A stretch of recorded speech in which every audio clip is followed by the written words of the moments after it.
Rajiv, thank you so much for being with us today.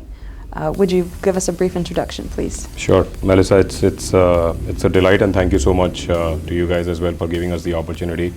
I'm based in London, been with Firstsource for the last couple of years, but been in London for the last 20 plus years now.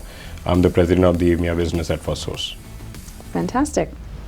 Well, the topic of today's discussion is going to be around generative AI and the way that it's impacting customer experience. You're working with lots of customers across EMEA. Would love to hear how you're seeing this GenAI impact that world and how you're working with your clients on developing solutions. Sure.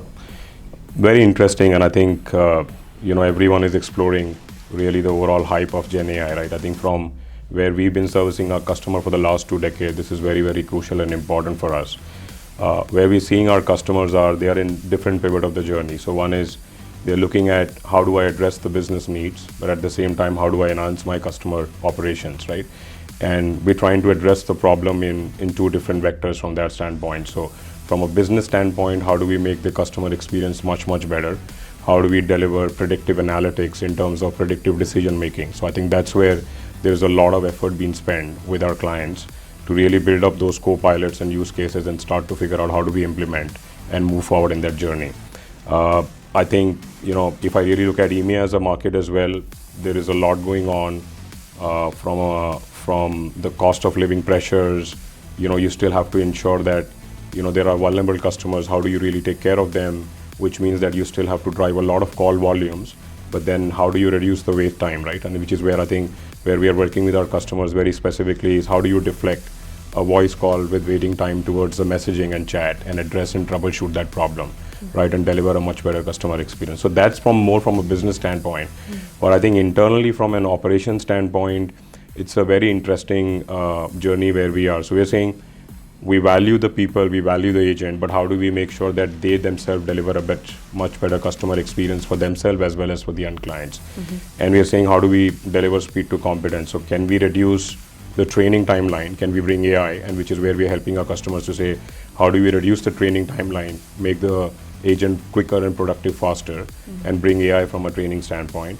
And then at the same time, how do we give them a better understanding that if someone is calling, is he really happy? Is he frustrated? How do you leverage AI to figure out how do you cross-sell in the right way, but at the same time make sure that you're understanding the sentiment of the customer through technology and addressing the right value chain and value problems for them. So very different journey. I think very exciting. We've been here in this market for last 2 decades now, so it's very, very important to what we do for our end clients from a customer experience standpoint. So this is a very, very crucial topic for us. Awesome.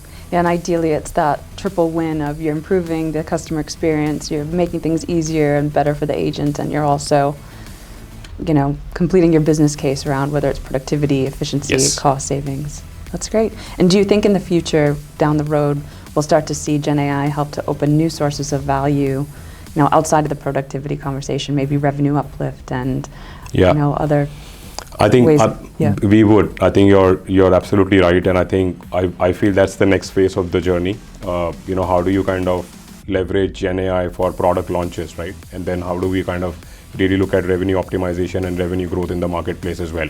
I think we are blessed because with some of our clients who are pretty much in the fintech space, we are already talking to them on some of those ideas, right? So it's still in the early infancy stage, but you're absolutely right. I think that's probably the next phase of journey as well.